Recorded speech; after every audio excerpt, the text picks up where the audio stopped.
দুদিন আগে আমাদের বিবাহ বার্ষিকী ছিল। আমি আরো বেশ খুশি ছিলাম। অনেকদিন পর দুজন একসাথে অনেকটা সময় কাটালাম। সারাদিন বাইরে ঘুরে রাতে নরম বিছানায় দুটো শরীর নীলচে আলোয় একে অন্যকে ভালোবাসার মধুর আবহে ভরিয়ে দিতে থাকলাম। আমাদের নগ্ন শরীর যেন একে অন্যের মধ্যে দিয়ে বাতাস চলাচল করতেও বাধা দান করেছে। দুজনের ঘন ঘন নিঃশ্বাসের শব্দ নিস্তব্ধতাকে ভেদ করে বেরিয়ে আসছিল। এমন সময় হঠাৎ ও প্রায় হাঁপাতে হাঁপাতে আমাকে চুম্বন করতে করতে বলে বসলো, হ্যাঁ গো, তুমি তো সবার পোর্ট্রেট বানিয়ে দাও, আমার একটা পোর্ট্রেট একটু বানিয়ে দাও না, থিম অফ ডেথের উপর। রাত তখন কত হবে জানি না। ব্যাকওয়াটার জলের মাঝামাঝি জায়গায় দাঁড় করানো আছে সেই পরিত্যক্ত কালো রঙের বড় নৌকাটা। এই অঞ্চলে রাতের বেলায় কোনো নৌকা আসে না। আমি এখানে আসি রোজ রাতে। আজ থেকে আমার এক বন্ধুর আসার কথা আছে। ও আগে ভাগেই নৌকায় পৌঁছে গেছে, আমি একটু পরে আসি। আসলে বন্ধুটা খুব জেদি, সহজে কিছু মানতে চায় না। এক কথায় ওকে জোর করেই নিয়ে আসি আমি। আমরা এখানে আসি একটা গোপন নেশা ভান করতে। কি নেশা ভান আপনারা শুনবেন? বেশ বেশ, দাঁড়ান, আগে ওকে একটু দেখে আসি। কচুরিপানা ভর্তি জলের উপর দাঁড় বাইয়ে বাইয়ে আমি এসে পৌঁছলাম কালো নৌকাটার সামনে। এরপর আমার ছোট্ট থলেটা নিয়ে এক লাফে চলে গেলাম ওই নৌকাতে। ছাউনির কালো কাপড় সরিয়ে ভিতরে ঢুকে এলাম। দেখি আমার অত্যন্ত প্রিয় বন্ধু এক কোণে জমে থাকা ধুলোর মতো পড়ে রয়েছে। ডান হাতের কনুইয়ের উপর বাঁধা রয়েছে একটা নরম রবারের বেল্ট, পা দুটো শিকলের বেড়ি দিয়ে বাঁধা। আহ, কি সুন্দর নিশ্চিন্তে ঘুমোচ্ছে। কে বলবে একটু পরে এই সারা নৌকা জুড়ে তাণ্ডব করে বেড়াবে। থলে থেকে এক এক করে আজকের খবরের কাগজ, দ্য টেলিগ্রাফ, দুটো কাঁচের বয়াম ভর্তি লাল পানীয়, একটা সিরিঞ্জ বের করে আনলাম। খুব সন্তর্পণে আমি আমার বন্ধুর হাতে শিরা খুঁজে সিরিঞ্জ ভর্তি তরলটা পুশ করে দিলাম। এখন অপেক্ষা করতে হবে ওর জেগে ওঠা অবধি। হাত ঘড়িতে সময় বলছে রাত 12:25, অর্থাৎ আর মাত্র 5 মিনিট। আমি তার থেকে কিছুটা দূরত্ব বজায় রেখে বসলাম। তার পায়ে লোহার শিকল আটকানোর জন্য সে একটা নির্দিষ্ট দূরত্বের বাইরে আসতে পারবে না। বাইরে ঝিঝি পোকার ডাকের আওয়াজ আসছে। আমি আজকের পেপার নিয়ে তার সামনে বসে পড়া শুরু করলাম। ফ্রন্ট পেজে একটা বড় খবর বেরিয়েছে। Famous writer Ramika and versatile painter Atish has been missing from last 1 month. Aleppi, Kerala. আমি শুনতে পেলাম আমার নিস্তেজ হয়ে থাকা বন্ধুর নাকটা লাল পানীয়ের গন্ধে হালকা হালকা জেগে উঠছে। কিন্তু ও জানেও না এই কাঁচের বয়ামে যে লাল পানীয় রয়েছে সেটা ওরই স্ত্রীর দেহ থেকে বেরোনো।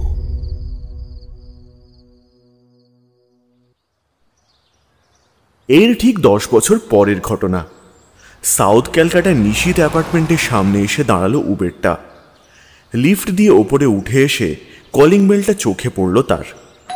কলিং বেলের ঘণ্টা শুনেই ধীর পায়ে দরজার দিকে এগিয়ে চললেন বয়স্ক বিজ্ঞানী কৌস্তভ ঘোষ। তার হাতে ধরে থাকা একটা পেন নাইফ। ধীরে ধীরে দরজা খুলেই তিনি দেখলেন একজন যুবতী মেয়ে দাঁড়িয়ে আছে। বেশ সুন্দরী, চপলা, মোহময়ী তার দৃষ্টি। সে বাইরে থেকে নমস্কার করে বলল, নমস্কার, আমি Nandita Sen, senior journalist from ABI news. আপনার সাথে একটা অ্যাপয়েন্টমেন্ট ছিল। কৌস্তববাবু দরজা থেকে মুখ বের করে ঘাড় ঘুরিয়ে এদিক ওদিক দেখে নিলেন যে ফ্লোরে কেউ আছে কিনা। এই ফ্লোরটায় একটাই মাত্র ঘর, এটাই সবচেয়ে উপরের ফ্লোর। খুব কম দামে পেয়েছিলেন তিনি। এইরকম একটা ফ্লোরই তিনি চাইছিলেন। এরপর একটা চওড়া হাসি কৌস্তববাবু নিজের মধ্যে প্রকট করে বললেন, আসুন আসুন, আপনারই অপেক্ষা করছিলাম। নন্দিতা ঘরে ঢুকল। ছোট একটা বসার জায়গা, তার উপর বেশ অগোছালো। কৌস্তববাবু তড়িঘড়ি সোফার উপরে পড়ে থাকা জামা কাপড়গুলো সরিয়ে একটা কোণে জড়ো করতে থাকলেন। এরপর নন্দিতা সোফার উপরে বসতেই ভিতরের ঘর থেকে একটা চাপা গোঙানির স্বর শোনা গেল। নন্দিতার খুব ভয় করে কুকুরে। সে ভয় জিজ্ঞাসা করল, বাড়িতে কুকুর আছে নাকি? কৌস্তববাবু একটু অবাক হয়ে ভুরু কুঁচকে বললেন, কুকুর? ও সে একটা আছে বই কি, ও বাঁধা আছে, তাছাড়া ও কামড়ায় না। ও ও ওর কথা বাদ দাও, তুমি বলো। এই বলছি, চা কফি কিন্তু কিছু দিতে পারবো না। হ্যাঁ, আর যেটা আছে সেটা তো আমি তোমায় দিতে পারবোই না। না না, আপনি ব্যস্ত হবেন না। আমি অ্যাকচুয়ালি এসেছি আপনার থেকে কিছু ইনফরমেশন নিতে। আসলে শহরে একের পর এক মানুষ উধাও হয়ে যাচ্ছে, আর পুলিশ সন্দেহ করছে আপনাকে। যদিও সে বিষয়ে যথেষ্ট কারণ আছে। এখন আমরা মাঝখানে থামিয়ে কৌস্তববাবু আবার বললেন, আরে পুলিশের কি খেয়ে দে কোনো কাজ আছে? নিজেদের দিয়ে কিছু হয় না, কাউকে ধরে তো একটা টানতে হবে। আর সেরকমই তোমরা খবরের লোক, সব এক একটা ক্লাউন হয়ে গেছে। বুদোর পিন্ডি বুদোর ঘাড়ে চাপাতে একবারে ওস্তাদ। I somehow agri on this. কিন্তু কি করব বলুন, আমাদেরও তো পেট চালাতে হবে। নীরব সত্যি ঘটনা কেউ দেখতে চায় না, জানেনই তো। কিন্তু মুখরোচক কনস্পিরেসি বা মিস্টিরিয়াস কিছু দিলেই টিআরপি হু হু করে বাড়তে থাকে। কিন্তু আপনাকে পুলিশ সন্দেহ করছে, তার দুটো কারণ আছে। আমি জানি। এক, আমি আতিশের ছোটবেলার বন্ধু। আর দুই, আগেও আমার ভুলভাল রিসার্চ করার জন্য ক্রিমিনাল রেকর্ডে নাম আছে। তবে এবার যেটা হয়েছে বলছে যে আমি নাকি মানুষ অদৃশ্য করে দেওয়ার পদ্ধতি বানিয়েছি। Totally bullshit. সেটা হলে সবার আগে আমি অদৃশ্য হতাম কিনা। নন্দিতা সেন এবার চোখ থেকে চশমা খুলে ফাইল পাশে রেখে দিল। এরপর একটা বুদ্ধিদীপ্ত চাহনিতে বলল, আতিশ আর রামিকা সেনকে যে আপনিই সরিয়েছেন সে বিষয়ে আমি নিশ্চিত। তাই? কি করে জানলে? জানি না, তবে আমার ইনটিউশন বলছে ওদের উধাও হওয়ার সাথে সাথে আপনার একটা কানেকশন আছে। লাস্ট যার সাথে আতিশ শর্মা দেখা করেছিল সেটা আপনি, তাই তো? তুমি সেটা কি করে জানলে? আমাদেরও কিছু সোর্স আছে মিস্টার ঘোষ। ওসব ছাড়ুন, এবার আপনি আমাকে একটু বলুন তো আসল ঘটনাটা কি? কৌস্তব ঘোষ মুখোমুখি একটা সোফায় বসে দীর্ঘশ্বাস ফেলে বললেন, প্রত্যেক প্রাণীর এই পৃথিবীতে বেঁচে থাকার সমান অধিকার আছে। একটা পিঁপড়েরও যেমন আছে, একটা ইঁদুরেরও তেমন আছে, একটা হায়নারও যেমন আছে, একটা মানুষেরও আছে। ঠিক তেমনি কাল যদি কোনো নতুন প্রাণীর আবির্ভাব হয়, তারও বাঁচার অধিকার আছে। নন্দিতা কিছুই বুঝতে পারল না কৌস্তববাবু ঠিক কি বলতে চাইছেন। সেটা হয়তো আন্দাজ করেই কৌস্তববাবু চোখ নামিয়ে বললেন, ফুড চেন বলে একটা ওয়ার্ড আছে, জানো? খাদ্য খাদকের তালিকা। হ্যাঁ, ওতে আর মানুষের স্থান কোথায়? At the top most. এখন যদি এমন কোনো প্রাণী আসে যারা শুধু মানুষই খায়, অন্য কিছু না, মানুষের রক্ত, মানুষের হাড়গোড়, তুমি সত্যি শুনতে চাও, তাই তো? হ্যাঁ বলি, হজম হবে তো? আমার পৌষ্টিকতন্ত্র খুব ভালো কাজ করে, নির্দ্বিধায় বলুন। আর হ্যাঁ, আপনার কথা মতো আমি আপনার বয়ান রেকর্ড করছি না, কাজেই ঘটনায় জল মেশাবেন না প্লিজ। নিন, শুরু করুন। হাত থেকে পেন নাইফটা জ্যাকেটের পকেটে ঢুকিয়ে রেখে বলা শুরু করলেন বিজ্ঞানী কৌস্তব ঘোষ। ঘটনা আজ থেকে প্রায় 15 বছর আগে। কেরালার মুন্নার পর্বতের একদম দুর্গম স্থানে এক বিশেষ ধরনের হায়নার বাস ছিল। একদল চোরা শিকারী গোপনে সেগুলোকে বিদেশে পাচার করত। বিদেশে এর দাম অনেক বেশি ছিল। এদের চামড়া বেশ মোটা জাতের ছিল এবং এদের শরীরের রক্ত বেশ কিছু বড়লোক গোষ্ঠীর বাড়িতে অনুষ্ঠান বিশেষে পানীয় হিসেবে ব্যবহার হতো। এর নাম দেওয়া হয়েছিল স্মোকি রেড ডেভিল। অনেকে মনে করেন এটা নাকি ডেভিল, অর্থাৎ শয়তানের পানীয়। আমি তখন পেরিয়ারের জঙ্গলে নিজের ঘাঁটি গেড়ে আছি।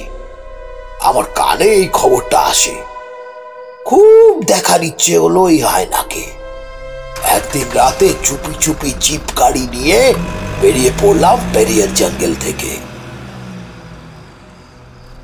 চাঁদনি রাতে দুই পাশের জঙ্গলের মাঝখানে রাস্তা দিয়ে জোরে গাড়ি ছোটাতে লাগলেন কৌস্তব বাবু। খুব ঠান্ডা হাওয়া দিচ্ছে। তার সাথে গাড়িতে রয়েছে দুটো বড় বড় বোতল ভর্তি ওল্ড মঙ্ক, আর তার সাথে একটা বাক্সে কিছু হরিণের মাংস। মুন্নার পর্বতে উঠতেই ঠান্ডার প্রকোপ বাড়তে লাগলো। এখন উপরে চূড়ায় উঠতে প্রায় 8 ঘন্টা লেগে যাবে।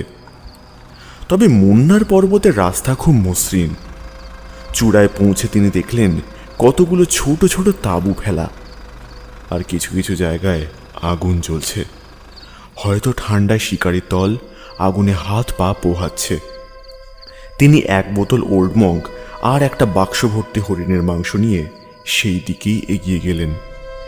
একজন ওদের মধ্যে ওনার রাস্তা রুখে দাঁড়ায়। তিনি পকেট থেকে এক বান্ডিল ক্যাশ আর এক বোতল মদ দিতেই সে ওনার আর্জিতে রাজি হয়ে গেল। তিনি এরপর হরিণের মাংস ভর্তি বাক্স তাকে দিয়ে একটা হায়না ধরে দিতে বললেন। সেই মাংসগুলো ছিল আফিম মাখানো। দুটো টুকরো খেলে সারা রাতের জন্য লম্বা ঘুম দেবে। তিনি অনেকক্ষণ ধরে কয়েকটা গর্জনের আওয়াজ পাচ্ছিলেন। সেগুলো আসলে হায়নার চাপা গর্জন। বেশ কিছুক্ষণ অপেক্ষা করার পরেই তিনি দেখলেন সেই লোকটা আরও 3 জন মিলে একটা ঘুমন্ত হায়নার মুখে বেল্ট লাগিয়ে চ্যাংদোলা করে নিয়ে আসছে। তারা সেটাকে এনে ওনার জিপের পিছনের সিটে শুইয়ে দিল। তিনি সাথে সাথে গাড়ি ঘোরালেন। যতটা দ্রুত সম্ভব তাকে আস্তানায় ফিরে যেতে হবে। তার মাথা থেকে তখন বিন্দু বিন্দু ঘাম ঝরছে। তার গাড়ির ব্যাক সিটে বসে আছে এক মহাক্ষিপ্র প্রাণী। পাহাড় থেকে তিনি যখন গাড়ি নিয়ে জঙ্গলের রাস্তায় ঢুকলেন, হঠাৎ কি মনে হতেই পিছনের সিটে দেখলেন হায়নাটা এখনো ঘুমোচ্ছে। তার বন্ধ করে রাখা মুখের সামনে কিছুটা রক্ত লেগে আছে, আর এক টুকরো মাংস ওর মুখের ভিতরের দাঁত থেকে ঝুলছে, আর ফোঁটা ফোঁটা রক্ত গাড়ির সিট বেয়ে নিচে পড়ছে।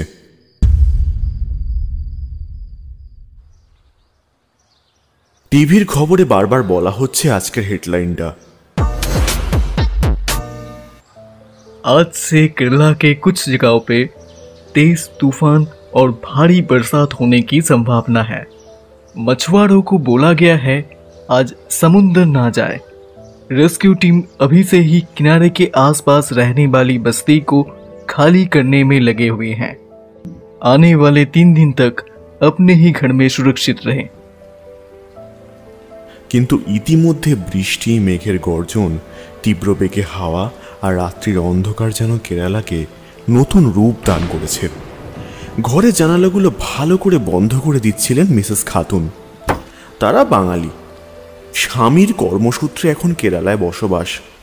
তার স্বামী এখন বাড়িতে নেই, 2 দিন পরে ফিরবেন। হঠাৎ বাইরের দরজায় ঠকঠক করে আওয়াজ শুনতে পান তিনি। এই বৃষ্টি বাদলার মধ্যে কে এলো আবার? দরজা খুলতেই তিনি অবাক হয়ে গেলেন। একটা কাষ্ঠ হাসি হেসে মাথায় সুটকেস নিয়ে কোনো মতে নিজেকে ভেজার হাত থেকে রক্ষা করছেন বিখ্যাত চিত্রশিল্পী আতিশ শর্মা। মিসেস খাতুন অবাক হয়ে বললেন, এ কি আপনি? ও মাই গড, এত রাতে কোথায় বেরিয়েছেন? আতিশ সুটকেস মাথা থেকে নামিয়ে বলল, একটু আশ্রয় হবে, আসলে গাড়িটা আর এগোচ্ছে না। নিশ্চয়ই নিশ্চয়ই, আসুন আসুন। মিসেস খাতুন অনেক যত্ন করে আতিশকে ভিতরে নিয়ে গেলেন। একটা শুকনো তোয়ালে দিয়ে বললেন, এই নিন, মাথাটা মুছে নিন, নয়তো জলটা বসে গেলে আবার জ্বর আসবে। সে মাথা মুছতে মুছতে জিজ্ঞাসা করলো, আপনি একা থাকেন নাকি? না, একা থাকি না, তবে হ্যাঁ, আপাতত আমি আর আমার বাচ্চা আছি। হাজব্যান্ড 2 দিন পর আসবেন। বাচ্চা কোথায়? পাশের ঘরে শুয়ে আছে, 1.5 বছর মাত্র বয়স। বলছি, একটু চা বা কফি করি? আতিশ একটু জানালা দিয়ে বাইরের বৃষ্টির দিকে তাকিয়ে বলল, না, চা কফি কিছুই আমার চলে না। যেটা চলে সেটা তো নেই আপনার বাড়িতে। মিসেস খাতুন একটু অবাক হলেন। কি এমন খান উনি যে আগে থেকেই জানেন কোনো মধ্যবিত্ত পরিবারের ঘরে পাওয়া যাবে না? তিনি জিজ্ঞাসা করতে যাচ্ছিলেন যে আপনি কি খান, কিন্তু তার আগেই পাল্টা জবাব চলে এলো। আচ্ছা, আপনি কিচেনে গিয়ে একটা কাপে হালকা লবঙ্গ রাখুন, আমি আসছি। আপনার কিচেনে গেলে অসুবিধে নেই তো? না না, একদম না, এটা নিজের বাড়ি বলেই ভাবুন। ব্যাস, তাহলে তো কোনো চাপ নেই। মিসেস খাতুন ফিরতে গিয়েও থমকে দাঁড়িয়ে সুটকেসের দিকে ফিরে জিজ্ঞাসা করলেন, আচ্ছা, ওতে কি আপনার পেন্টিংয়ের সরঞ্জাম আছে? হ্যাঁ, খুব বেশি কিছু থাকে না, শুধু ওই। আপনি আমার একটা পোর্ট্রেট বানিয়ে দেবেন? আমার অনেক দিনের শখ ছিল জানেন, আমার বেডরুমে একটা বড় পোর্ট্রেট থাকবে আমার। আপনার যা চার্জ আমি দিতে রাজি। দেবেন একটা এঁকে? নিশ্চয়ই, কেন দেব না, আজই দেব। আপনি যান, কিচেনে কাপ সাজান, আমি সব সরঞ্জাম বের করছি। মিসেস খাতুন হাসি মুখে রান্নাঘরে এসে একটা দামি বোন চায়নার কাপ ডিশের সেট বার করলেন। কাপে 2টো লবঙ্গ রাখতেই পিছন ফিরলেন, আর চমকে তার হাত থেকে কাপ পড়ে গেল। সাক্ষাৎ শয়তানের মতো দাঁড়িয়ে আছে আতিশ, তার 2 হাতে 2টো বড় বড় কিচেন নাইফ। সে পশুর মতো হাসছে, বাইরে তখনও ঘন ঘন বাজ পড়ছে। মিসেস খাতুনের দিকে সে এক পা করে এগোতে থাকে, আর মিসেস খাতুন পিছনে সরতে থাকেন। ওনার মুখ থেকে কোনো কথাও বের হচ্ছে না। সবশেষে দেওয়ালে পিঠ থেকে যায় ওনার, ভয়ে কাঁপতে থাকেন তিনি। সারা মুখ ঘামে ভরে গেছে তার, চোখ থেকে জল পড়ছে। কাঁদছেন মিসেস খাতুন, ভয় আর কান্না মেশানো একটা চেহারা হয়ে গেছে ওনার। আতিশ তার সামনে এসে একটা গালের উপরে সেই ছুরি দিয়ে ছোট্ট একটা জায়গা কেটে নিল। রক্ত গড়িয়ে পড়তে থাকে সেই স্থান থেকে। কাঁপতে থাকা গালের উপর দিয়ে ঘাম এবং রক্তের মিশ্রণ জিভ দিয়ে চেখে নেয় আতিশ। তারপর একটু ভেবে নিয়ে বলে, নাইস ওয়ান। আজকে এই দিয়ে ছবি আঁকবো।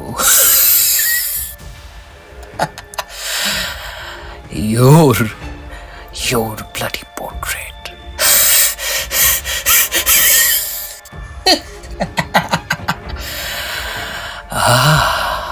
Sweet smell. Bloody sweet. এটা শুনেই মিসেস খাতুন ভয়ে কাপড়ে প্রস্রাব করে দিলেন। কোনো মতে 2টো হাত তুলে দয়া ভিক্ষা প্রার্থনা করতে চাইতে গেছিলেন হয়তো। তারা কি আতিশ বলল, আবার সেই একই জিনিস। এখন কে পরিষ্কার করবে? 2 দিন পর আপনার হাজবেন্ড আসবেন, ততদিন ফ্লোরটা নষ্ট হয়ে থাকবে। যাকে আপনার স্বামীর জন্য দারুণ একটা সারপ্রাইজ রেখে দিয়ে যাব। কি সারপ্রাইজ বলুন তো? ভয় ভয়ে ঠোঁট 2টো কাঁপতে লাগলো মিসেস খাতুনের। চোখ নাক থেকে জল আর ঘাম ভিজিয়ে দিচ্ছে গোটা মুখ, আর কোনো কথা বলতে পারলেন না তিনি। একসাথে 2টো মোটা ধারালো ছুরি এলো পাথারি পড়তে লাগলো তার উপর, সাথে আতিশের চিৎকার। ফিনকি দিয়ে রক্ত ছিটকে এসে পড়ছে তার মুখে। দেহটা প্রায় কুচি কুচি না হওয়া পর্যন্ত শান্তি পাচ্ছে না সে। মাথা থেকে ঘিলু বেরিয়ে একেবারে মাটিতে লুটোপুটি করছে। রক্তে ভেসে গেছে আতিশের সম্পূর্ণ মুখ। তার সারা শরীরটা কেটে ফালা ফালা করার পর শান্ত হয়ে থামল সে। রান্নাঘরের আয়নায় নিজের মুখটা একবার ভালো করে দেখল, তারপর একটা হাসি হেসে নিজেই নিজেকে কমপ্লিমেন্ট দিল। Oh, how beautiful I'm looking now. Actually, in red, I'm just unstoppable. Oh, fuck. এরপর সেখান থেকে একটা কাপে কিছুটা পড়ে থাকা রক্ত তুলে নিয়ে সোজা মুখে ঢেলে দিল, তারপর সারা মুখের উপর ফেলে দিল। এই বীভৎস দৃশ্য দেখলে যে কোনো সুস্থ মানুষ পাগল হয়ে যাবে। আতিশ রক্ত খাচ্ছে আর নিচে ছড়িয়ে ছিটিয়ে পড়ে আছে মিসেস খাতুনের দেহটা। কোথাও হাত, কোথাও পা, কোথাও গলার কণ্ঠনালী, আবার কোথাও কিছুটা সাদা থকথকে ঘিলু। আয়নায় ফুটে উঠল রক্ত আর ঘিলু মাখা লাল সাদায় মিশ্রিত সে ভয়ঙ্কর মুখটা, যেটা একটা 2 কান অবধি বিস্তৃত চওড়া হাসি নিয়ে বলছে, আমি কথা দিচ্ছি আপনার পোর্ট্রেট সব থেকে সুন্দর হবে। এভাবেই চলে আতিশ শর্মার ছবির সাবজেক্ট, লাইফ ডেথ থিম। খুব বিখ্যাত একটা আর্ট প্লট। তার গুরু তাকে বলেছিলেন, কোনো জিনিসকে কাগজে কলমে ফোটাতে গেলে তার একটা মোটামুটি বাস্তবিক রূপান্তরের ধারণা দরকার। প্রত্যেক মানুষের ভিতর হাসি, কান্না, আনন্দ, ক্ষোভ, ভয় এগুলোর প্রতিক্রিয়ার ধরন আলাদা আলাদা হয়। যদি ব্যক্তিবিশেষে সেই পরিবর্তন আইডিয়া করে নেওয়া যায়, তবেই কাগজে বাস্তব চিত্র ফুটে ওঠে, আর তার সাথে শিল্পীর নিজস্ব ছোঁয়া তো আছেই। এদের মধ্যে সব থেকে জনপ্রিয় সাবজেক্ট থিম অফ ডেথ। 18 শতকে কোনো এক ব্রিটিশ আর্টিস্ট নাকি এই টপিকে ছবি এঁকে অনেক নাম করেছিলেন, কিন্তু আতিশের ধরনটা একটু আলাদা। তার আঁকার মধ্যে কোনো পেন্সিল স্ট্রোক থাকে না, থাকে শুধু কাগজ আর কতকগুলো সরু আর মোটা ব্রাশের তুলি আর একটা লাল রং, হ্যাঁ রক্ত। থিম অফ ডেথ সাথে থিম অফ ব্লাড। তার প্রত্যেক খুনের আগে ভিকটিমদের ভয়ার্ত রূপে ছবি কম্পিউটারের মতো স্ক্যান হয়ে যায় তার মস্তিষ্কে, আর সেটা ফুটে ওঠে তার কাগজে, আর সেইগুলি বড় লোকদের অকশনে চড়া দামে বিক্রি হয়। পুলিশ আজ অবধি যে কটা লাশ এভাবে টুকরো টুকরো অবস্থায় পেয়েছে, তাদের প্রত্যেকেরই ছবি নন্দনের আর্ট গ্যালারিতে শো করানো হয়েছে, আর প্রত্যেকের পেইন্টিংয়েই থিম অফ ডেথের টাচ। প্রাথমিক সন্দেহ যায় স্বাভাবিকভাবে আতিশ শর্মার উপরেই, কিন্তু তার হাতের নিপুণ কাজ মার্ডার স্পটে তার অস্তিত্বের কোনো এভিডেন্সই রাখেনি। তাছাড়া হিউম্যান রাইটসের লোকজন পুলিশের উপর একটু চাপ দিচ্ছিল, যাতে তার মতো স্বনামধন্য আর্টিস্টকে উপযুক্ত প্রমাণ ছাড়া হেনস্থা না করা হয়। আসলে নীল রক্তের বড়লোকদের স্বভাব আর উদ্ভট ফ্যান্টাসির অভাব কোনোটাই বোঝা কঠিন। তারা যদিও লক্ষ্য করেছে যারাই আতিশ শর্মাকে দিয়ে নিজেদের পোর্ট্রেট করিয়েছে তারাই মারা গেছে, তবে সেটাকে নিছকই কোইন্সিডেন্স বলে তারা চালিয়ে দিয়ে নিজেদের অর্ডার দেয়। আর অর্ডারের সাথে সাথে আতিশও একটা সুন্দর হাসি দিয়ে বলে, নো প্রবলেম, হয়ে যাবে, কিন্তু এরপর যদি আপনার সাথেও এরকম কিছু হয় তাহলে কিন্তু তার দায় আমি নেব না। তারা তাচ্ছিল্যের স্বরে বলতো তারা নাকি এসব বিষয় চিন্তা করে না, অর্থাৎ নিজের পায়ে কুড়ুল নিজেই মারে। প্রত্যেক পেইন্টারের পেন্টিং করার সময় একটা বিশেষ স্বভাব মনোসংযোগের জন্য কিছু পানীয় ব্যবহার করা। কেউ কেউ যেমন ব্ল্যাক কফি বা রেড ওয়াইন এসব নেয়, আতিশ শর্মাও নেয়। যার ছবি আঁকছে তার রক্ত। Yes, he has a fantasy of fluid blood cements. আগামীকাল মিসেস খাতুনের ছবিটা নন্দনের আর একটা এক্সিবিশনের অকশনে যাবে। ক্যানভাসে খুব সুন্দর করে ডিটেলিং করছিল সে, আর্তনাদের ভাষাটা বোবা ছবির ভিতর থেকে যেন ঠিকরে বেরিয়ে আসছে। এমন সময় টেবিলের উপরে রাখা ফোনটা ভাইব্রেট করে উঠল। একটা আননোন নাম্বার থেকে কল আসছে। ফোন ধরতেই একটা সুন্দর মেয়েলি কণ্ঠ ভেসে এলো। হ্যালো, আমি কি পেইন্টার আতিশ শর্মার সঙ্গে কথা বলছি? হ্যাঁ বলছি, বলুন।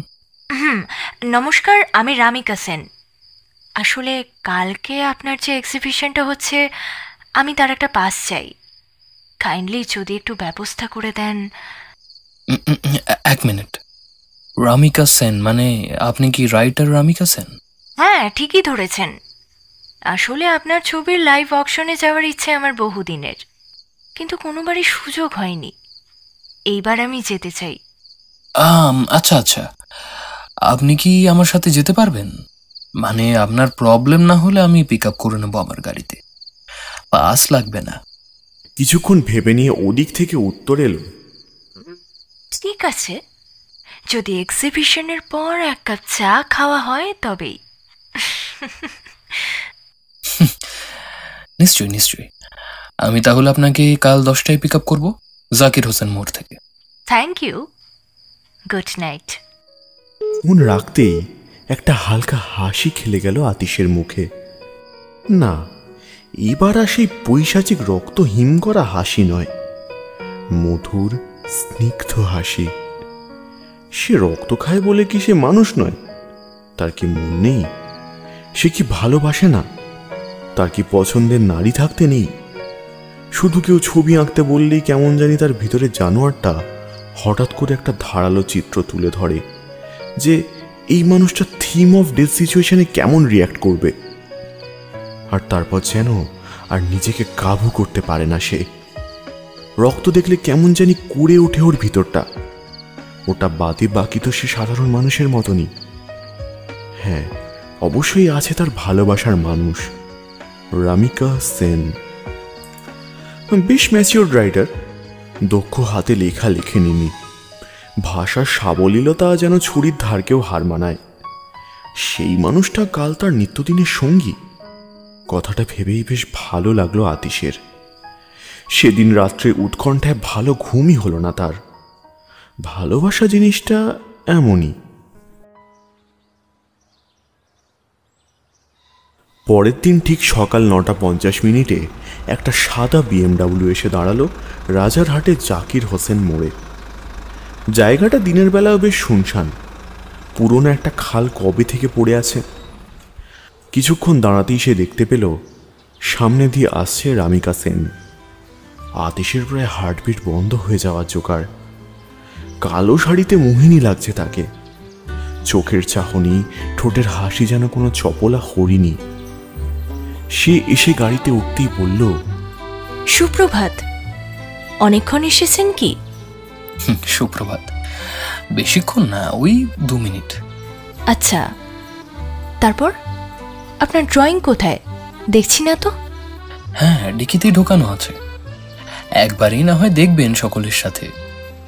হঠাৎ আতিশ লক্ষ্য করল রামিকার বাম হাতের বুড়ো আঙুলে একটা ব্যান্ডেড বাঁধা। সে জিজ্ঞাসা করল, আপনার হাতে কি হলো? ও, ওই সকালে একটা ফল কাটতে গিয়ে হাতটা কেটে গেছিল, রক্ত বন্ধ হচ্ছিল না, তাই হলুদ দিয়ে ব্যান্ডেড আটকে দিয়েছি। রক্ত বন্ধ করতে গেলে তো নিজের স্যালাইভা সব থেকে বেস্ট, জানেন তো? Saliva is a good platelet to stop the blood flow. হ্যাঁ, জানি জানি, কিন্তু আমার আবার রক্ত দেখলে তাল জ্ঞান থাকে না অত। বাড়ির চাকরটা তাড়াতাড়ি ব্যান্ডেড এনে লাগিয়ে দিল। আমার বাবা একটুখানি রক্ত দেখলেই গা গুলিয়ে ওঠে। আপনার রক্ত দেখলে ভয় লাগে? ভীষণ, আমার হিমোফোবিয়া আছে। কেন, রক্ততে এত ভয় কিসের? লাল টুকটুকে জিনিস বেশ। আপনার কি রক্ত ভালো লাগে? হ্যাঁ, ভীষণ। সারা দেহে যিনি ছুটে চলেছেন তাকে ভালো না বেশি উপায় আছে। তাছাড়া রক্তের আর ভালোবাসার রং দুটোই তো এক, রেড।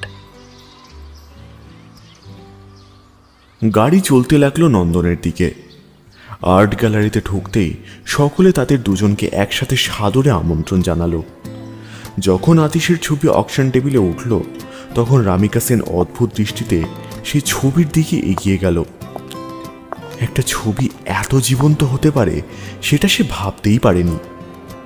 শুধুমাত্র সাদা কাগজের উপর লালের আভিজাত্য, সাবলীল তুলির স্ট্রোক লাইন, অসামান্য ফিনিশিং, ছোট্ট ছোট্ট ডিটেল নিখুঁতভাবে বোঝা যাচ্ছে।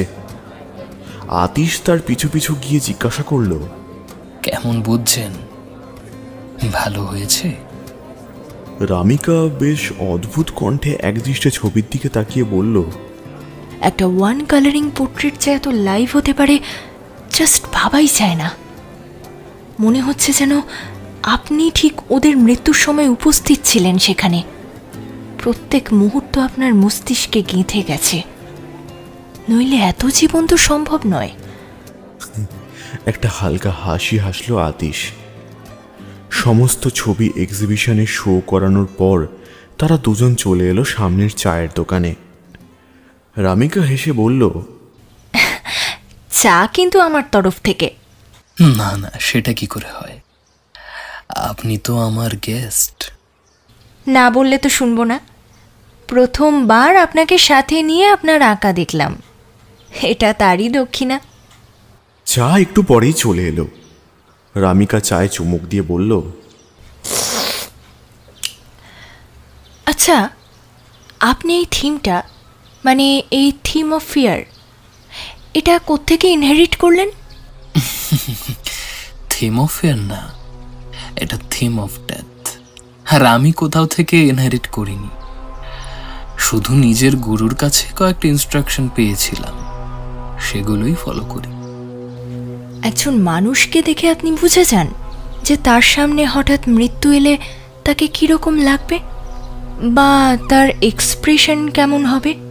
হ্যাঁ, প্রথম প্রথম কয়েকদিন সে নিজেই তাকে ফলো করতে বলতো। তার যাতায়াত, চলাফেরা, হাসি, কান্না, ভয়, রাগ, সবার এক্সপ্রেশন আমি দেখতাম। ফলে তার ক্যারেক্টারের একটা ব্রিফ পেয়ে যেতাম। এরপর আর অসুবিধে হতো না। তারপর এক্সপিরিয়েন্স হওয়ার সাথে সাথে সেই ফলো করারও দরকার হয় না, মুখ দেখেই ইনস্ট্যান্ট বানিয়ে দিই। আচ্ছা, বেশ, তাহলে আমার মুখ দেখে ছবি আঁকতে পারবেন? হ্যাঁ, আঁকবো আপনার ছবি। না না, এইসব আঁকার দরকার নেই, এসব দেখতেই ভালো লাগে। নিজের উপর এক্সপেরিমেন্ট করতে চাই না। ওয়ান লাস্ট কোশ্চেন, ছবিতে শুধু লাল রঙই কেন ইউজ করেন? কারণ মৃত্যুর ভালোবাসা আর রক্ত, এই তিনটের রঙই তো লাল। এই বলি হাঁপ ছেড়ে বাঁচল আতিশ। আরেকটু হলে ট্রিগার পয়েন্টে চাপ লাগছিল। তখন কি হতো কে জানে। যাকে সব ভালো তার, শেষ ভালো যার। সেই চায়ের দোকান থেকে তাদের খোশালাপ শুরু। প্রথমে নম্বর এক্সচেঞ্জ, তারপর রাত দিন ফোনে কথা বলা, মেসেজ করা, আর ওইদিকে দেদারসে চলতে থাকলো খুন। পুলিশের একদল প্রায় নাজেহাল করে দিল আতিশকে জেরা করে, কিন্তু আদতে কোনো লাভ হলো না। এবারেও বাধা হয়ে দাঁড়ালো সেই হিউম্যান রাইটস। আতিশ বুঝল বেশ কিছুদিন এই জিনিস বন্ধ রাখতে হবে। অবস্থা একটু শিথিল হলে আবার শুরু করা যাবে। ততদিন যা সঞ্চয় আছে তাই দিয়ে আরামসে চালিয়ে আরো অনেক বেঁচে থাকবে। ওদিকে রামিকা আর আতিশের মধ্যে একটা মধুর ভালোবাসার সম্পর্ক গড়ে উঠল। রামিকা তার নিজের বাড়ি থেকে সম্পূর্ণ শিফট করে চলে এলো আতিশের বাড়িতে। এরপর কেটে গেছে 5-5টা বছর। এর মধ্যে ঘটে যাওয়া কিছু গুরুত্বপূর্ণ খবর হলো আতিশের লিভ ইন থেকে সংসার এবং সেখান থেকে সন্তান। তবে সবকিছু হলেও একটা জিনিস কখনোই বন্ধ হয়নি, মানুষ খুন হওয়া। টুকরো টুকরো করে পড়ে থাকা লাশ, পরবর্তীতে তাদেরই ছবি আর্ট গ্যালারিতে প্রেজেন্ট হওয়া। এক বড় অফিসার কোনো কারণ ছাড়াই আতিশকে অ্যারেস্ট করেছিল বলে হিউম্যান রাইটস কমিশন কেস করে দিয়েছিল তার বিরুদ্ধে। এর ফলে তার 4 বছরের কারাদণ্ড হয়। এরপর থেকে কেউ আর আতিশকে ছোঁয়ার সাহস পর্যন্ত পায়নি। এরপর ঠিক 6 বছর পরের ঘটনা। বিজ্ঞানী কৌস্তভ ঘোষ সেই সময় কেরালার প্রসিদ্ধ আলেপ্পি শহরে থাকেন। তিনি শহর থেকে দূরবর্তী একটা অঞ্চলে আবার নিজের উদ্ভট এক বিষয় নিয়ে গবেষণা করছিলেন। তার এই বাড়ি একটা পরিত্যক্ত কালো নৌকার মতো। কেরালার এই শহরে এলে একটা বিশেষ আকর্ষণ হলো ব্যাকওয়াটার। অনেক ট্যুরিস্টের স্বাদ নিতে আসে, তবে একটা নির্দিষ্ট এলাকার বাইরে তাদের নিয়ে যাওয়া হয় না। এর ঠিক পরেই শুরু হয় যত গোপন অনৈতিক কার্যকলাপের ডেরা। সেরকমই একটা বিশেষ বড় কালো নৌকো জলের মাঝ বরাবর দাঁড় করানো থাকে। রোজ রাতে এখানেই আসেন তিনি। হাতে থাকে দুটো রক্ত ভর্তি বোতল। আজ বাইরে থেকে একটা কুকুরের চিৎকারের আওয়াজ শোনা যাচ্ছে। কৌস্তববাবু গটগট শব্দে ভিতরে ঢুকে দেখলেন যেই খাঁচায় দুটো কুকুর ছিল সেখানে একটা কুকুর আর একটা কুকুরকে মেরে সম্পূর্ণ চামড়া, মাংস আর রক্ত খেয়ে ফেলেছে। কঙ্কালের কয়েকটা হাড়ও মনে হচ্ছে খাওয়ার চেষ্টা করছে, কিন্তু পারেনি। মোট কথা খাঁচা দেখে বোঝা যাচ্ছে না যে এখানে দুটো কুকুর ছিল। কৌস্তববাবুর মুখে একটা তৃপ্তির হাসি দেখা দিল। ইঞ্জেকশন কাজ করেছে, এখন শুধু একটা হিউম্যান স্যাম্পল লাগবে তার। কুকুরটা তার দিকে তাকিয়ে জিভ দিয়ে মুখটা চেটে নিল একবার। রক্তের বোতল দুটো থেকে দুটো বাটিতে রক্ত ঢেলে কুকুরের খাঁচায় রাখতেই সে পাগলের মতো খেতে লাগলো সেই রক্ত। কুকুরটা যেন নেশাসক্ত হয়ে গেছে। একবার একটা বাটি তো আরেকবার অন্য বাটিতে মুখ দিতে লাগলো। হঠাৎ ফোনটা ভাইব্রেট করে উঠল ওনার। রাত তখন প্রায় 9টা বাজে। ফোন করেছে তার ছোটবেলার বন্ধু আর বর্তমানের খুব বড় আর্টিস্ট আতিশ শর্মা। কিরে শহরের বাচ্চা, কি খবর? আচ্ছা, খিস্তি না দিলে কি তোর ঠিক কথা বেরোয় না? তো এতদিন পর কি মনে করে? তুই তো এখন শুনলাম কেরালা আছিস। কি নতুন আলবাল জিনিস করছিস এখন? কিছুই না। হ্যাঁ, আমি কেরালায় আছি। কেন, তুই আসবি? এসে গেছি অলরেডি। আজকেই আল্লেপ্পি ঢুকলাম। তোর সাথে একটু দেখা করবার দরকার ছিল। কখন ফ্রি হবি বল? আরে আমি তো সবসময় ফ্রি, তুই বল না কি বলবি। না, দেখা করেই বলবো। ব্যাপারটা একটু গোলমেলে, ফোনে ঠিক হবে না। কোথায় আসবো বল? তুই ব্যাকওয়াটারে 4 নম্বর গেটের সামনে এসে যে কোনো মাঝিকে বল ব্ল্যাক ডেভিল যাব, ওরা তোকে ঠিক নিয়ে চলে আসবে। পাকামো মেরে 1, 2 বা 3 নম্বর গেটে যাবি না, তাহলে নিজেও ফাঁসবি আর আমাকে ওই এলাকা ছাড়তে হবে, এই বলে দিলাম। না না, ওকে, আমি আসছি এখনই? হ্যাঁ, কোনো অসুবিধা আছে? না, ভাবলাম এত রাতে। বেশ, ঠিক আছে, আয় আয় আয়। কৌস্তববাবু ফোন রাখলেন। দেখলেন কুকুরটা ততক্ষণে 1.5 বাটি রক্ত শেষ করে ফেলেছে। তার সেই ধারালো দাঁত যেন পৃথিবীর অকৃত্রিম হাসি হাসছে। কৌস্তববাবু এরপর তার ঘর থেকে একটা কালো ছেঁড়া ফাটা ব্যাগ আনলেন। সেখান থেকে বের হলো অনেক রকমের ইঞ্জেকশন। কুকুরটা যখন বাকি অর্ধেক বাটি রক্ত খাওয়াতে ফোকাস করছে, কৌস্তববাবু ইঞ্জেকশন খুঁজতে খুঁজতে বললেন, থোড়া রুক যা বাচ্চা, পেয়েছি। এরপর কুকুরটার অজান্তেই তার ঘাড়ের সামনে ইঞ্জেকশন ঢুকিয়ে দিল। কুকুরটা চিৎকার করে উঠল। কিছুক্ষণ পরে সেই চিৎকার ক্ষীণ হয়ে গেল। কুকুরটা আস্তে আস্তে বসতে থাকলো। এখন কৌস্তববাবু আস্তে আস্তে খাঁচার ভিতর হাত ঢুকিয়ে তার মাথায় হাত বুলিয়ে দিতে দিতে বলল, শুয়ে পড়ো, অনেক রাত হয়েছে। কুকুরটা ধীরে ধীরে বাধ্য ছেলের মতো শুয়ে পড়ল। কৌস্তববাবু তার ব্যাগ থেকে একটা বই বের করে এনে পড়তে শুরু করলেন। বইটার নাম হোয়াট ইফ ডিএনএ মার্চ। কতক্ষণ পড়াশুনো করেছেন খেয়াল ছিল না, এতটাই বিভোর হয়ে গেছিলেন তিনি। কিন্তু হঠাৎ বাইরে জলের উপর নৌকার দাঁড় বওয়ানোর আওয়াজে তার সম্বিত ফিরল। জলের উপর মৃদু মন্দ কিছু আচরণের আওয়াজ আসছে। কালো নৌকা থেকে চুপিসারে বেরিয়ে কৌস্তববাবু দেখলেন একটা ছোট্ট নৌকায় দুজন আসছে। তাদের মধ্যে একজন দূর থেকে হাত তুলল। কৌস্তববাবু বুঝলেন এই তার বাল্য বন্ধু আতিশ শর্মা। তিনিও হাত তুলে প্রতি উত্তর জানালেন। এই কালো নৌকাই হলো কৌস্তববাবুর আস্তানা। কালো নৌকায় উঠেই দুজনে দুজনকে জড়িয়ে ধরল। আতিশ প্রথমেই বলল, এতদিন বাদেই প্রথম সেই আমি মনে করলাম তোকে। কৌস্তববাবু কোনো কথা বললেন না, শুধু সাদা দন্তরাজি বিকশিত করে রইলেন। কিন্তু তিনি বেশিক্ষণ সময় নষ্ট করলেন না।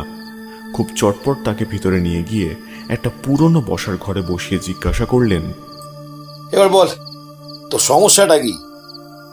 তার আগে বল, চা কফি কিছু নাকি অন্য কিছু? তুই তো জানিস আমার কি চলে।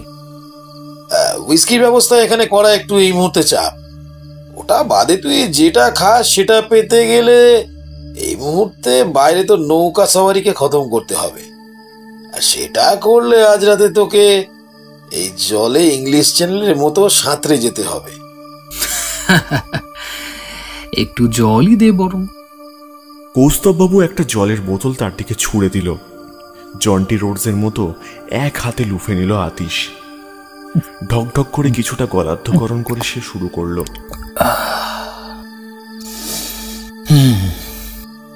শোন, তুই তো আমার সব খবরই জানিস। আমার ট্রিগার পয়েন্টে কেউ সুরসুরি দিলে আমি নিজেকে ঠিক রাখতে পারি না, সেটাও তো তুই জানিস। আমি থিম অফ ডেথকে প্রায় শিল্পের পর্যায়ে নিয়ে চলে গেছি, কিন্তু কেউ শিল্পটা দেখছে না। আমার আঁকার উপর ভিত্তি করে অনেক জেরা করছে আমাকে, কিন্তু আমাকে একবারও কেউ জিজ্ঞেস করছে না আমি কি করে ছবিটা আঁকলাম, তুলির কত নম্বর ব্রাশ দিয়ে চুলের ডিটেলস করা হয়েছে, প্যালেটে কোন রং দুটো মেশালে রক্তের মতন লাল আসে, কেউ জিজ্ঞেস করছে না। আমার ট্যালেন্ট আছে, আমি যা করি বেশ করি, আর সমাজ থেকে একটা করে পোকা মেরে ফেলি। ওগুলো শালা জানোয়ার, ব্ল্যাক মানি আছে কাঁড়ি কাঁড়ি, তাই আমার ছবিগুলো কেনে। গরিব মানুষের রক্ত চুষে এত টাকা কামালো, তখন কেউ কিছু বলল না, আর এখন ওদের রক্ত কেউ নিচ্ছে বলে সব তদন্ত বসিয়েছে। আসলে ব্ল্যাক মানি কোথাও তো ইনভেস্ট করতে হবে নাকি? ওগুলো বাল আর্টের আও বোঝে না, কিন্তু তবু যদি কেউ নতুন অর্ডার দেয় তখন মনে মনে ভাবি এই মানুষটা মৃত্যুর আগে কিরকম ছটফট করবে, তখন ওর মুখের এক্সপ্রেশন কিরকম হবে, চামড়ায় ভাঁজের অ্যালাইনমেন্ট কিরকম হবে। এই ভূমিকা ছাড়তো, তুই আসল কথায় আয়। আমি রামিকাকে বিয়ে করেছি, আমাদের একটা সন্তান আছে। সে অবশ্যই হোস্টেলে থাকে। রামিকা যখন যা চেয়েছে আমি দিয়েছি, কিন্তু এই গত 6 বছরে রামিকা আমার কাছে এই জিনিসটাই চায়নি যেটা এই 2 দিন আগে চেয়ে বসলো। কি চাইলো? 2 দিন আগে আমাদের বিবাহ বার্ষিকী ছিল। আমি আরো বেশ খুশি ছিলাম। অনেকদিন পর দুজন একসাথে অনেকটা সময় কাটালাম। সারাদিন বাইরে ঘুরে রাতে নরম বিছানায় দুটো শরীর নীলচে আলোয় একে অন্যকে ভালোবাসার মধুর আবহে ভরিয়ে দিতে থাকলাম। আমাদের নগ্ন শরীর যেন একে অন্যের মধ্যে দিয়ে বাতাস চলাচল করতেও বাধা দান করছে। দুজনের ঘন ঘন নিঃশ্বাসের শব্দ নিস্তব্ধতাকে ভেদ করে বেরিয়ে আসছে। এমন সময় হঠাৎ ও প্রায় হাঁপাতে হাঁপাতে আমাকে চুম্বন করতে করতে বলল,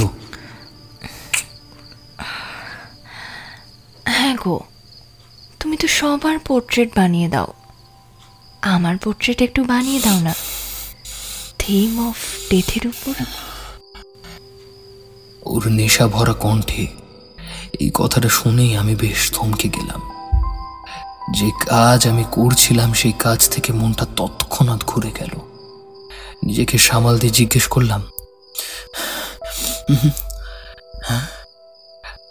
সে কি, তুমি তো বলেছিলে তোমার এসব পছন্দ না, তাহলে এখন আবার থিম অফ ডেথের ছবি কেন চাইছো? মানুষের কি শখ বদলায় না? তখন ভালো লাগতো না, এখন এই একঘেয়ে জীবনে একটু অ্যাডভেঞ্চার লাগবে। প্লিজ করে দিও না। দেখছি, চেষ্টা করব। দেখছি না, করতেই হবে।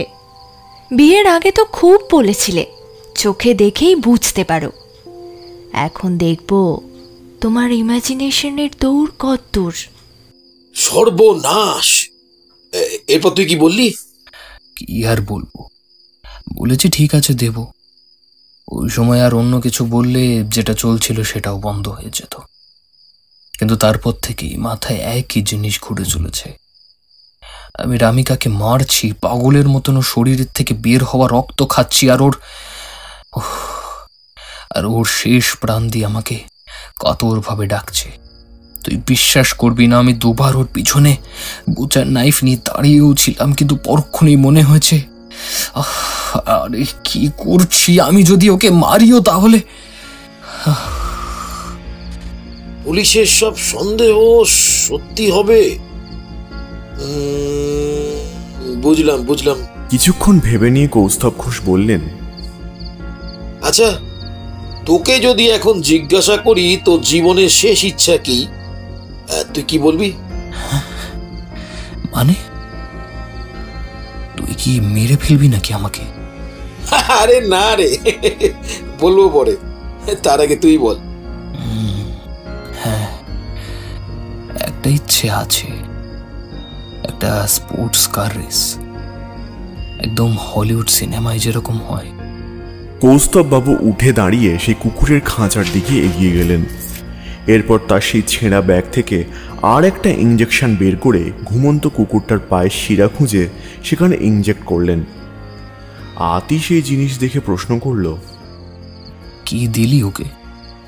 দেখতেই পাবি। এই বলে তিনি আর একটা কুকুরকে কোথা থেকে নিয়ে এসে সেই খাঁচার ভিতর ঢুকিয়ে দিলেন। আতিশ দেখল নতুন কুকুরটার পায়ের জায়গাটা অল্প কেটে গেছে, সেখান থেকে একটুখানি রক্ত পড়ছে। নবাগত কুকুরটা খাঁচার মধ্যে বসে জিভ দিয়ে তার ক্ষতস্থান চাটতে লাগলো। তার পাশে শুয়ে ইনজেক্ট করা কুকুরটা। এরপরে কৌস্তববাবু সেই খাঁচার গেট ভালো করে বন্ধ করে দিলেন। তারপর আতিশকে বললেন, চল, তোর শেষ ইচ্ছেটা পূরণ করা যাক। আতিশ এবার একটু অদ্ভুতভাবে তাকাতেই কৌস্তববাবু বললেন, আরে ভয় পাস না, চল তো। দুজনে মিলে বড় কালো নৌকার পিছন দিকে বাঁধা একটা ছোট্ট নৌকায় উঠে বসল। নৌকার দাঁড় বাইতে বাইতে তারা এগোতে লাগলো একটা ভূখণ্ডের দিকে। কালো রঙের জলের মধ্যে দিয়ে শুধু দাঁড় বাইতে থাকার আওয়াজ আর ছোটোখাটো পোকামাকড়ের আওয়াজ আসতে লাগলো। নৈসর্গিক অন্ধকারের চাদর যেন পরিপাটি করে বিছানো এই অঞ্চলে। নৌকায় দোদুল্যমান গতিতে তারা এসে পৌঁছল তাদের কাঙ্ক্ষিত ভূখণ্ডের উপর। কৌস্তববাবু তাকে নিয়ে সোজা সামনের দিকে হাঁটতে লাগলেন। আতিশ দেখল একটা বড় লম্বা রাস্তার সামনের দিক বরাবর চলে গেছে। তার একপাশে রয়েছে একটা গ্যারেজ মতো। কৌস্তববাবু তাকে একটু দাঁড়াতে বললেন। তারপর গ্যারেজের শাটার তুলে ভিতরে গিয়ে কি যেন একটা বললেন। এরপর শাটার সম্পূর্ণ খুলে বেরিয়ে এলো কৌস্তববাবু আর তার সাথে আরো দুটো ছেলে আর চারটে মেয়ে, আর তার পিছন পিছন দুটো ম্যাকলারেন 12C, একটা সাদা আর একটা কালো।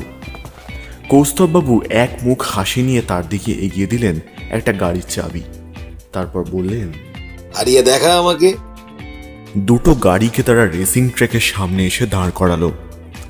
প্রত্যেক গাড়ির দরজার সাথে দুদিকে দুজন মেয়ের হাত পুলিং চেন আর ম্যাগনেট দিয়ে আটকে দেওয়া হলো।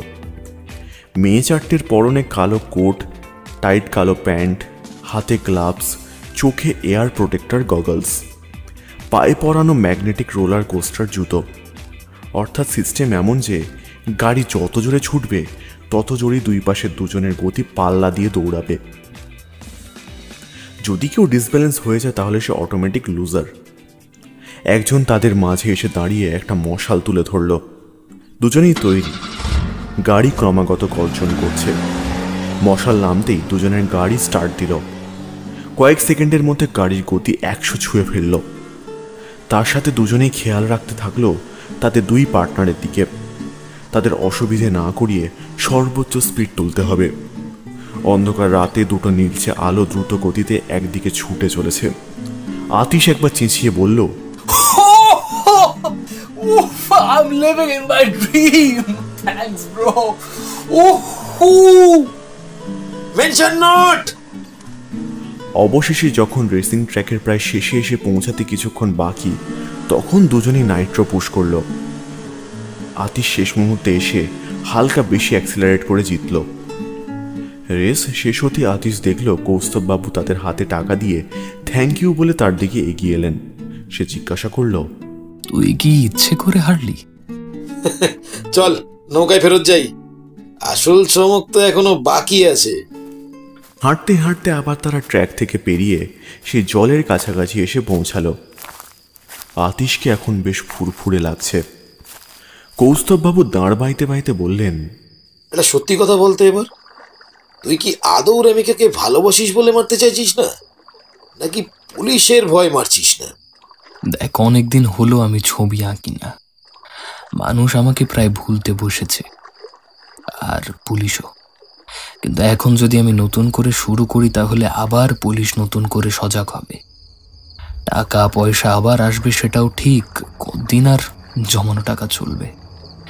এই লাশ আমি সরাতে পারি না, টুকরো টুকরো লাশ কি করে সরানো যায় বল? কাজে এমন কিছু যদি সম্ভব হয় যে যার ছবি আঁকছি তাকে যদি আর খুঁজেই না পাওয়া যায়। কৌস্তববাবু হালকা হাসলেন, আর কেউ কোনো কথা বলল না। পুনরায় আগের রাস্তা ধরে তারা ফিরে এলো বড় কালো নৌকায়। এরপর দুজনেই যেখানে আগে বসে আলোচনা করছিল সেখানে ফিরে এলো। সেখানে আসতেই আতিশের চক্ষু চড়ক গাছ হয়ে গেল। খাঁচায় দুটো কুকুর ছিল, এখন সেখানে একটা কুকুর, আর খাঁচার ভিতর পড়ে আছে চাপ চাপ রক্ত আর অল্প কিছু হাড়গোড়। না, নবাগত কুকুরটা আর নেই, মানে আগের কুকুরটা তাকে মেরে খেয়ে ফেলেছে, তাও চেটে পুটে পরিষ্কার করে। কেউ না দেখলেও বিশ্বাসও করবে না। কুকুরটা যখনও ক্রমাগত ডেকে যাচ্ছে।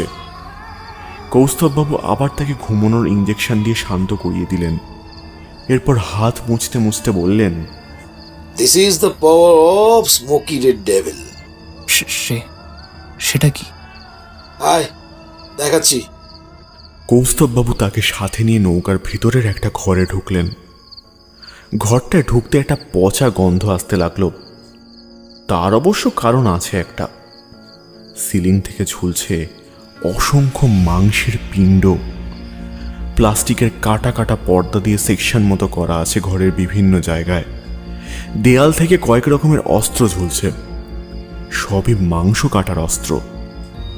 কৌস্তববাবু একটা মাস্ক নিজে পরে আর একটা তার দিকে এগিয়ে দিলেন। মাস্কটা পরে কৌস্তববাবু দু হাতে দুটো গ্লাভস পরে নিলেন। তারপর দেওয়াল থেকে একটা লম্বা চেনস নিয়ে এগিয়ে যেতে লাগলেন একটা টেবিলের দিকে। আতিশ দেখল টেবিলের উপর একটা বড় কাঁচা সেকশনে শুয়ে রাখা আছে দু টুকরো করা একটা মরা হায়নাকে। আতিশ অবাক হয়ে জিজ্ঞাসা করল, এ কি? এটা কি? দেখে তো হায়না লাগছে। হ্যাঁ, তবে সাধারণ কোনো হায়না নয়, এক বিশেষ প্রজাতির হায়না। শুধু মুন্নার পর্বতের চূড়ায় একে পাওয়া যায়। এর রক্তের নাম স্মোকি রেড ডেভিল। আমি এই রক্ত নিয়ে অনেক রিসার্চ করেছি, বিভিন্ন প্রাণীর ওপর প্রয়োগ করেছি, তারা সবাই একই রকম আচরণ করেছে। আসলে এই হায়নার রক্তের জিন আর ওই প্রাণীর জিন দুই মিলিয়ে এক ক্ষুধার্ত জিন তৈরি হয়। সেই জিনের প্রভাবে সেই প্রাণী যতই শান্ত স্বভাবের হোক না কেন, তাকে বীভৎস, হিংস্র ও পাশবিক করে তোলে। যার ফলাফল হলো রক্তের গন্ধ পেলেই সে শুধু রক্ত খায় না, বরং গোটা প্রাণীটাকে চিবিয়ে খেয়ে নেয়। আতিশ বিস্ফারিত চোখে কৌস্তববাবুর দিকে তাকালো। কৌস্তববাবু একটা মিটিমিটি হাসি হেসে বলছেন, এখন আমি যদি এই রক্ত তোর ব্লাডে পুশ করি তাহলে তোর একটা উপকার হবে, যে পুলিশ তোর শিকারের কোনো ট্রেস পাবে না। হ্যাঁ, তোকে বুদ্ধি করে কয়েকটা হাড় শুধু সরিয়ে ফেলতে হবে, এই যা। বাকি পুরো মানুষটা তোর পেটে, লাশ গায়েব। তোর খুনের প্রশ্নই আসছে না। আতিশ একটা অবিশ্বাসের হাসি হেসে কিছুক্ষণ ভেবে নিয়ে বলল, করা যায় এটা। তাছাড়া শুধু রক্ত খেয়ে খেয়ে মুখটা মেরে গেছে, একটু মাংস হলে ভালোই হয় আর কি। তাছাড়া চাকনা বাদ দিয়ে শুধু শুধু রক্তপান স্বাস্থ্যের পক্ষে ক্ষতিকারক। এই বলে দুজন অট্ট হাসিতে ফেটে পড়ল। রাতের অন্ধকারের আস্তরণ ভেদ করে দুটো অট্টহাসির আওয়াজ নৌকার ভিতর থেকে ভেসে আসতে লাগলো।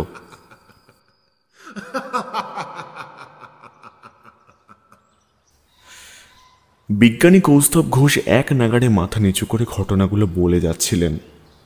তারপর আবার বললেন, সেদিন রাতেই আতিশের পিছন পিছন আমি তার বাড়িতে যাই।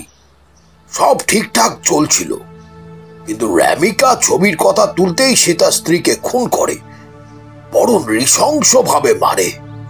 সেই দৃশ্য কল্পনার বাইরে। আমি আড়াল থেকে সম্পূর্ণ দেখেছিলাম।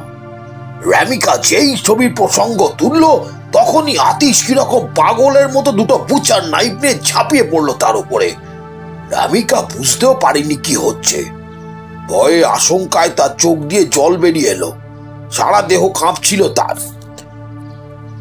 স্বামীর এমন পরিবর্তন দেখে ঘাবড়ে সে প্রায় জ্ঞান হারানোর মতো অবস্থা। আতিশের মুখে একটা তীক্ষ্ণ ক্রূর হাসি। আতিশ কিছুক্ষণ তার শরীরে বন্য জন্তুর মতো গন্ধ শুকতে লাগলো। এরপর তার ধারালো বুচার নাইফ দিয়ে ছোট একটা কাট দিল রামিকার গালে। রক্ত বেরিয়ে আসতে লাগলো রামিকার গাল থেকে। আতিশের লকলকে লাল জিভটা সেখান থেকে একটু রক্ত চেটে নিল। তারপর চোখের নিমেষে ছিন্ন ভিন্ন করতে থাকে যে রামিকার দেহটাকে।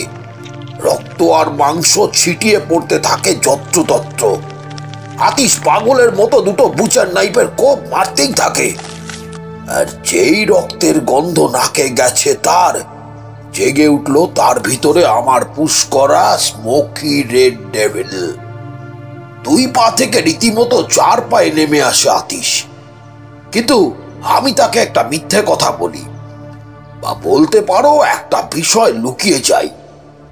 এই রক্ত অত্যধিক মাত্রায় যার শরীরে চায়, তার স্বভাব চরিত্র সম্পূর্ণ হায়নার মতো হয়ে যায়। ওই ঠিক যেমন কুকুরটার হয়ে গিয়েছিল। তাই সে জানতো না যে সে একটা সময় সুস্থ মানুষ থেকে ধীরে ধীরে এক প্রকার হায়না হয়ে যাবে। রক্ত খেকো হায়না। আমি এরপর লুকিয়ে ভিতরে গিয়ে দেখি ও নিজের স্ত্রীর শেষ কিছু হাড়ের টুকরোকে চিবিয়ে খাওয়ার চেষ্টা করছে, আর বারবার ব্যর্থ হয়ে এদিক ওদিক ছোটাছুটি করছে। 2 পায়ে নয়, 4 পায়ে। সাথে সাথে অজ্ঞানের ওষুধ ইনজেক্ট করে সেই রাতেই কোনো মতে ওকে আমার এক সাগরেদ দিয়ে পাঠিয়ে দিই নৌকায়। এরপর আমি ঘরদোর পরিষ্কার করে মাটিতে পড়ে থাকা রক্ত আর কিছু ছোট খাটো মাংসের টুকরো তুলিয়ে নিই দুটো বয়ামে। তারপর হাড়গোড় সব একটা প্লাস্টিকে বেঁধে একটা আবর্জনা স্তূপে ফেলে দিয়ে সোজা চলে আসি আমার নৌকায়। তবে ওকে লুকিয়ে রাখা খুব চাপের বিষয় ছিল। কাগজে ওর আর ওর স্ত্রীর নিখোঁজের খবর বেরিয়ে গিয়েছিল। 3 দিন আতিশ নিজের স্বাভাবিক স্বভাব হারিয়ে ফেলছিল। সেদিনের পর আর মাত্র একটা ছবি সুস্থভাবে এঁকেছিল সে, আর সেই ছবিটা ছিল তার স্ত্রী র্যামিকার। নন্দিতা সেন এতক্ষণে এক মনে সম্পূর্ণ ঘটনা শুনে বলল, সেই ছবি আপনার কাছে আছে? কৌস্তববাবু তার দেওয়ালে টাঙানো একটা ছবি দেখিয়ে দিল। নন্দিতা এতক্ষণ সেটা খেয়াল করেনি। এখন সেই ছবি দেখল সে। চোখের সামনে ভাসছে যেন একটা দৃশ্য। পৈশাচিক আর্তনাদ ফুটে উঠেছে মহিলার মুখে। গালে একটা কাটা দাগ। সাদা ক্যানভাসে লাল রং ইচ্ছে মতো নিজেদের আধিপত্য বিস্তার করেছে। ছবি দেখলেই বোঝা যায় যে রামিকা সেনের মৃত্যুর পূর্বের মুহূর্ত কিরকম ছিল। ছবির দিকে তাকিয়ে নন্দিতা প্রশ্ন করল, কিন্তু আপনি এটা ওনাকে বলেননি কেন, যে উনি এরপর আর মানুষের মতো সুস্থ থাকবেন না? ওই যে বললাম, আমি দেখতে চাইলাম যে ফুড চেনিং এ মানুষের উপর কোনো প্রাণী কেমন আচরণ করে, তার স্বভাব কতটা হিংস্র হয়। মানুষ এই পৃথিবীতে মোটামুটি যা পেয়েছে তাই খেয়েছে। গরু শুয়োর থেকে শুরু করে বড় বড় রেস্টুরেন্টে হাঁস, কচ্ছপ, কোয়েল, খরগোশ, এমনকি হাঙর অক্টোপাসকেও ছাড়েনি। চাইনিজরা তো আবার এক কাঠি ওপরে। ওরা তো আবার সাপ, ব্যাঙ, আরশোলা কিছুই ছাড়ে না। মানুষকে কেউ খাবে, তার রক্ত, তার মাংস, এটা ভাবলেই কেমন একটা লাগে না? আর এমনিতেও যে হারে এগোচ্ছে, কদিন পর খাদ্যাভাব দেখা দিলে মানুষ নিজেই মানুষকে মেরে খাবে। মানুষ মেরে খেতে কেমন লাগে তুই দেখবে, দেখবে দেখবে। দাঁড়া দাঁড়া দাঁড়া দাঁড়া। এই বলে তিনি ঘরের ভিতর থেকে সেই গর্জন করা প্রাণীটিকে নিয়ে এলেন। নন্দিতা দেখে আতঙ্কে শিউরে উঠল। এ কিরকম প্রাণী? মুখ, চোখ, নাক সব মানুষের মতো।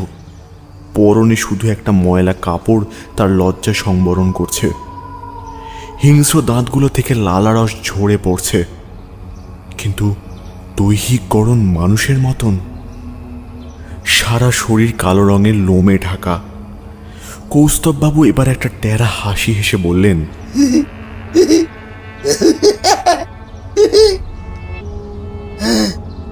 মানুষ পোষ্য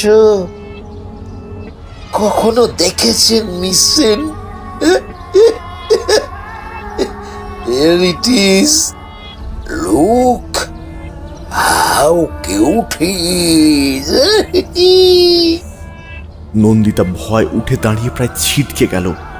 সে চেঁচিয়ে বলে উঠল, প্লিজ ওকে ভিতরে নিয়ে যান, আমার খুব ভয় লাগে এসব জিনিসে।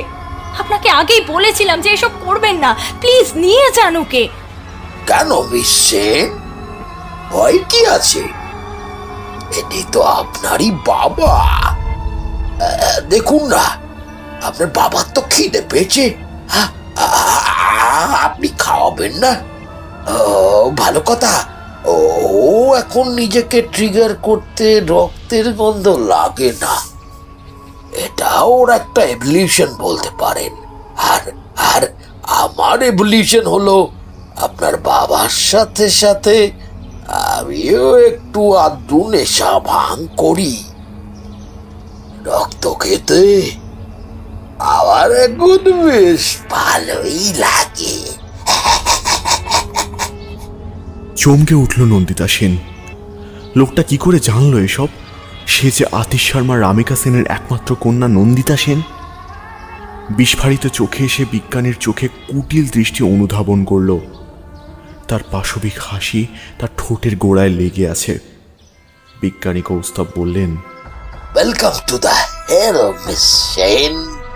আর ঠিক সেই মুহূর্তে কৌস্তব বাবুর হাতে ধরে থাকা শিকলের শেষ প্রান্ত তিনি ছেড়ে দিলেন, আর সেই প্রাণীটা এক লাফে ঝাঁপিয়ে পড়ল নন্দিতা সেনের উপর।